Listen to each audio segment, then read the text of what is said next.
प्रिय किसान साथियों, क्या आपके भी खेत की मृदा उर्वरता क्षमता खत्म हो चुकी है?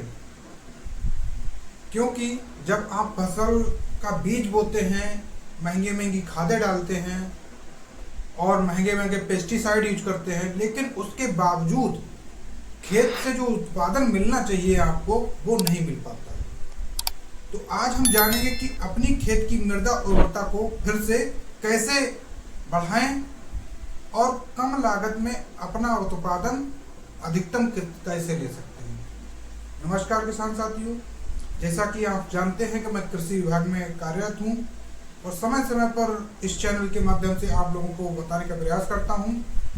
कृषि में आने वाली समस्याएं, हमारी जो खेती में समस्याएं आती हैं, उनको कैसे आप निदान पा सकते हैं, चाहे वो कीट हो, चाहे वो रोग हो, चाहे वो किसी अन्य बीज से समस्या हो, चाहे किसी भी।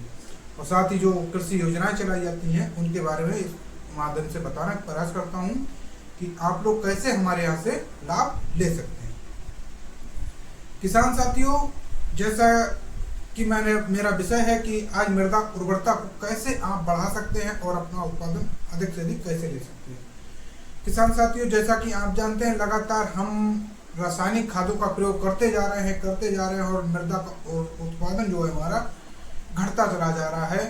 फसल का उत्पादन घटता चला जा रहा है, मृदा की उर्वरता हमारी घटती चली जा रही है।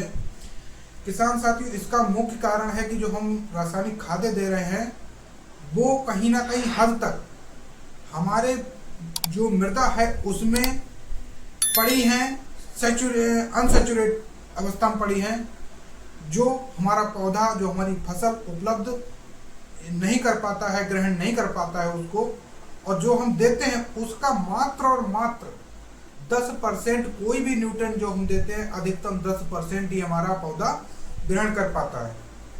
बकाया जो 90% न्यूट्रिएंट है, चाहे वो यूरिया का हो, चाहे डीएपी का हो, चाहे एनपीके का हो, चाहे किसी भी कोई भी न्यूट्रिएंट हो, वो 90% हमारी मृदा में लगातार बढ़ता जा रहा है। मात्र और मात्र 10% हमारा पौधा ग्रहण कर पाता, हमारी फसल ग्रहण कर पाती है।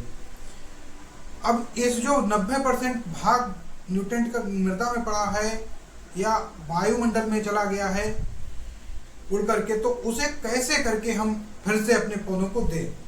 सबसे पहला कार्य क्या करना, इसमें गेहूं की कटाई चल रही है, कटाई के बाद आप सबसे पहले एक गहरी जुताई करना। गहरी जुताई करने से लाभ क्या होगा कि आपका जो खरपतवार है का बीज है वो ऊपर से नीचे पहुंच जाएगा। साथ ही जो रोग वाले पैथोजन है, जिससे कि चाहे फफूंदनाशक रोग हो, चाहे आपका बैक्टीरियल रोग हो, उसके जो पैथोजन है वो नीचे पहुंच जाएंगे। साथ ही जो कीट हैं, हमारे कीट पतंगे जमीन में पड़े हुए हैं, वो दूसरी फसल पे अटैक करेंगे, इससे वो भी, उनके अंडे बच्चे जो भी होंगे वो नीचे पहुंच जाएंगे, तब तक खत्म हो जाएंगे। साथ ही जो मृदा में नीचे हम न्यूट्रिएंट दे के लेयर बना दी हमने कि मृदा में पानी नीचे नहीं जा रहा है, वो उसी का कारण है। जो न्यूट्रिएंट हम लगातार दे रहे हैं, मृदा की नीचे की परत जो है सख्त हो गई है कि नीचे पानी जा ही नहीं सकता, तो वो परत तोड़ करके आप उसका न्यूट्रिएंट को ऊपर ला सकते हैं और मृदा में वायु संचार, जल संचार की मात्रा को बढ़ेगा। ये तो पहला उपाय हो गया। दूसरा उपाय है कि इस वक्त गेहूं की कटाई के बाद ढैंचे की फसल लीजिए, हरी खाद के रूप में आप मूंग की फसल ले लीजिए, उर्द की फसल ले लीजिए, लोबिया की फसल ले लीजिए, और आपका सनई है, सनई की फसल ले लीजिए। जहाँ पे पानी की मात्रा अधिक उपलब्ध है वहाँ पर आप ढैंचे की फसल ले सकते हैं। जहाँ पे पानी की मात्रा कम उपलब्ध है वहाँ पर आप मूंग ले सकते हैं, हरी खाद के रूप में ढैंचा वो ले सकते हैं, उर्द ले सकते हैं, पावती ले सकते हैं। ऐसी फसलें ले सकते हैं, जिससे क्या होता है कि हमारी वायुमंडल जो नाइट्रोजन 78% है, उसको ये पौधे, ये हरी खाद नीचे मृदा में एकत्रित करने कार्य करते हैं। साथ ही जब हम पलटते हैं, इसे सड़ती है, गलती है, तब उसमें जो सूक्ष्म जीव पैदा होते हैं वो हमारे न्यूट्रिएंट जो मृदा में पड़े हैं उनको तोड़ने का कार्य करते हैं। जिससे कि हम जब अगली फसल लगाते हैं, चाहे वो धान हुई चाहे कोई भी फसल हुई, तो उसको उपलब्ध कराने का कार्य करते हैं। और हमारी मृदा में वायु संचार, ऑर्गेनिक कार्बन की मात्रा, ये सब बढ़ता जाता है। मुख्य होता है जब हमारी फसल को ऑर्गेनिक कार्बन की मात्रा मिलती है तो हमारी फसल वृद्धि दोगुनी गति से करती है, क्योंकि ऑर्गेनिक कार्बन की मात्रा दिन पे दिन हमारी मृदा में घटती चली जा रही है। इसलिए इसके साथ ही साथ अब कहेंगे मूंग और ये बीज मिलेगा कहाँ के?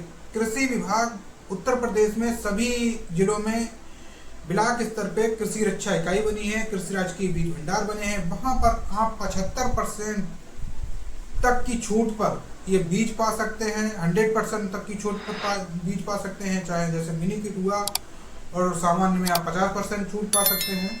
ये सब आप वहां से जाके ले सकते हैं। कोई यंत्र लेना है, जैसे एमबी प्लाऊ मैंने अभी बताया था, मिट्टी पलटने वाला हल, इसके लिए मैंने वीडियो बनाया है कि कैसे आप अपना टोकन निकाल सकते हैं, कैसे आप फ्री में बीज पा सकते हैं। ये सब हमने चैनल बना के वीडियो, इसे देख करके आप लाभ ले सकते हैं।